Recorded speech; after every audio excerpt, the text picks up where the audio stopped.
All right, so what do you make of some of this GOP infighting when it comes to this bill right now? A number of issues. Why don't we start with the one that Emily was just referencing? Senator Hawley having some questions about Medicare, and this is interesting. One of the issues here in this bill is they want to cut the taxes that provide funding for some Medicare that's going to impact rural hospitals, which Hawley seems to be upset about.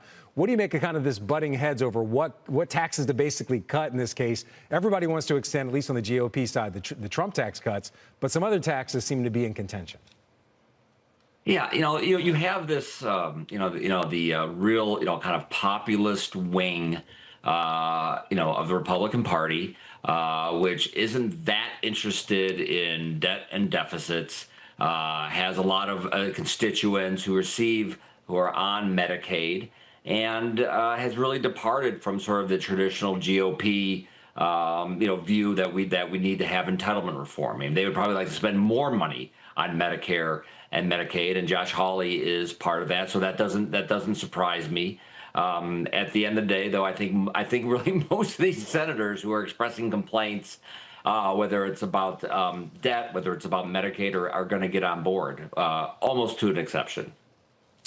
All right, one other hot button issue seems to be the SALT deduction. Now, this is interesting. The House, they put out one number, and they're looking for one number. The Senate put out a number basically as a negotiating chip. I mean, talk me through this. How common is this for the House and the Senate to literally put out a proposal and a bill to negotiate from? Yeah, well, like ideally, in sort of the version of lawmaking that you may have gotten in a government class in high school. The House would have a bill, the Senate has a bill, and then they'll come together and work out the details. So, that's kind of how it's supposed to work. Neither House is supposed to sort of rubber stamp what the other House of Congress wants to do. Now, what's really interesting about the SALT is that the Senate said, no, we're not going to do 40,000. We're giving you nothing. We're going to stick with the law as it is. And yeah, that's obviously a negotiating tactic, and I think a lot of that negotiating tactic really is around those clean energy subsidies from the Inflation Reduction Act, which are a lot of Republicans, either because they think we need more clean energy investment, whether it's solar or nuclear, what have you, or they have a lot of that activity happening in their states. They do not want those credits to phase out anywhere near as fast as in the House. So I think that's where you're going to see the action. You'll see the action on raising that $10,000, but also in extending the various tax credits, which the House bill really puts very strict limits on.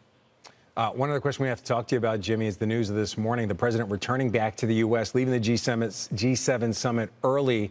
Also posting this morning that it's not about peace talks. What do you make of the president's comments and the fact that I think a lot of people, including, according to Meghan, even President Macron of France, thought he was coming back to broker a ceasefire, and the president saying, that's not necessarily the case?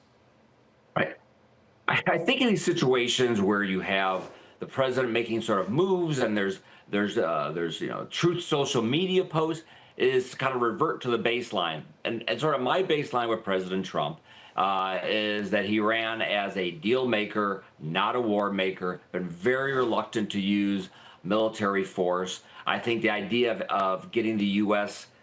Involved, whether it's helping Israel blow up these nuclear facilities with bunker busting bombs, I think he would much rather make some sort of mega deal that involves Israel, Iran, maybe Saudi Arabia somehow. So that's where I would default to rather than looking at that line about evacuate Tehran as the beginning of military action. But they're right. So this is a lot of uncertainty. We still have tons of uncertainty coming out on trade, which certainly was not settled by the G7 meeting. And now we have a lot of uncertainty, not just about Iran and Israel, but what the president wants the U.S. role to be going forward.